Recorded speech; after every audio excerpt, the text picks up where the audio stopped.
So, good day mga boss, madam. Ito yung advantage kapag nagche-check ng mga hose or mga wirings. Kasi meron akong natuklasan. Check natin. So, unang natuklasan ko mga boss, madam, yan, may butas yung daanan ng coolant.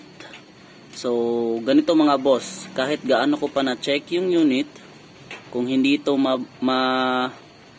kikita pag nagsi-checking ako, mag-o-overheat talaga yung unit kahit gaano pa kaganda yung makina ninyo. So yan, yung coolant naman nito is matagal pa naman maubos kasi konti lang naman yung butas. Tapos may isa pa akong nakita, yung radiator pala is yan, may repair na. So hindi yan pwede i-release. Yan, hindi pwedeng i-release yung ganitong problema. So okay pa naman to, pero wala tayong assurance kung kailan masisira. Yan, ano yun, adhesive ba tawag dyan. Tapos ito papalitan ng hose. So, isa sa mga nagpapa-overheat mga boss, madam, yung mga walang naubusan ng tubig, di gumana yung fan. Tapos yung pangatlo na, yung pinaka major, is yung may problema na yung engine. Pero sa ganitong sitwasyon mga boss, madam, pag na-release na yung unit tapos nag-overheat yung unit sa buyer na, so magdududa na talaga yung buyer na, bossing, ang pangit ng makina mo, nag-overheat. Pero yung problema lang pala is yun lang, yung may butas na konti, tapos yun, mauubusan ng tubig, so mag-overheat.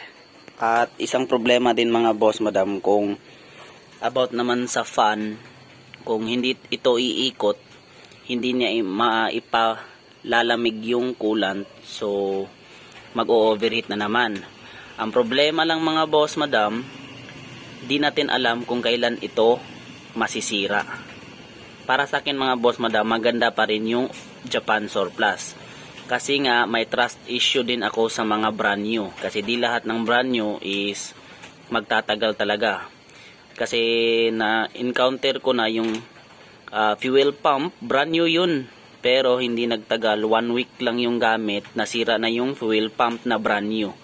So kung sabihan niyo ako na papalitan ng mga brand new ito agad, wala din tayong assurance sa brand new kung kailan masisira. Pero much better talaga as surplus lang. So kung masira man itong tulad nito, is papalitan. Yan, wala tayong assurance kung kailan masisira ng ganito kasi nga is surplus is surplus. Yan. Pero para sa akin naman mga boss, madam, wala pa naman akong unit na nag-overheat na sinabihan ako sa buyer, kahit mag-comment pa yung buyer ngayon kung meron man, na nasira ito. Kasi wala pa po akong na-encounter na ganyan, nasira ito, tapos nag-overheat sa kanila. So nga pala mga boss, madam, available pa po yung unit.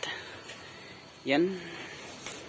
So yun, ito yung i-prepare natin ngayon. So automatic yan. Iayusin pa yung engine bay.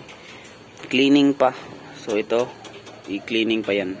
Yun, naka-flooring na. Naka-flooring. So sa araw na ngayon mga boss, madam, is yung prepare ko is yung buyer from Luzon. Yung flooring sa Luzon, goods na.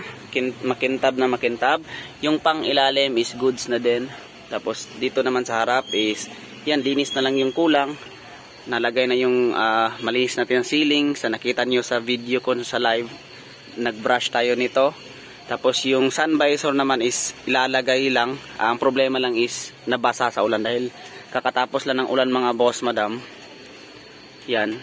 Tapos dito naman sa likod is nagkulay kami ng red sa hub at dun sa harapan naman. So yung box nito is tinanggal ko lang kasi nga may inayos tayo dito kanina. Pero okay man, goods na. So yun, kakatapos lang natin mag-check dito at mag-check sa blue.